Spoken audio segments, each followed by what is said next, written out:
அடிச்சு நிறுத்திடலாமா ப்ரோ? ஐயோ இங்கே இருக்கானுங்க ப்ரோ. என்னடா எங்க வீட்லயே அடிக்கிறீங்களா? இங்க இருக்கான் ப்ரோ. இங்க இருக்கான் பாருங்க ப்ரோ. ப்ரோ வாங்க ப்ரோ சீக்கிரம்.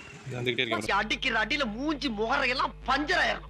நீ பாக்குற இன்னைக்கு சகல என் அடிய பார்த்தது இல்லையா? பார் என்ன அடிங்கிறத மட்டும் நீ இன்னைக்கு பாக்குற. வந்துட்டா ப்ரோ, எங்கிட்ட வந்துட்டான் ப்ரோ. ப்ரோ வந்துட்டான் ப்ரோ, போன் ப்ரோ. போடு. சாவுல புடி. வாங்க வந்து கேவிங். சீக்கிரம் ப்ரோ. அடிச்சு போய். அப்படியே இருங்க. அடியை மட்டும் பாரு. ரொம்ப மேலே அவன் நம்ம தொட்டுட்டான். விடவே ஆள் தெரியல போட்டுருக்கு. நாங்கெல்லாம் சிங்கத்தோட உண்ணாக்க வெட்டுக்குன்னு பிடிங்க திங்கிறீங்கடா. அவனை போட்டு எங்க ப்ரோ காணா அவனை? எங்க ப்ரோ அவனை? அடே ஓன்னா மட்டும் உன்னை விட்டுருவோமா? Come on charge. போடுங்க வந்தான். போடு. சோலி முடி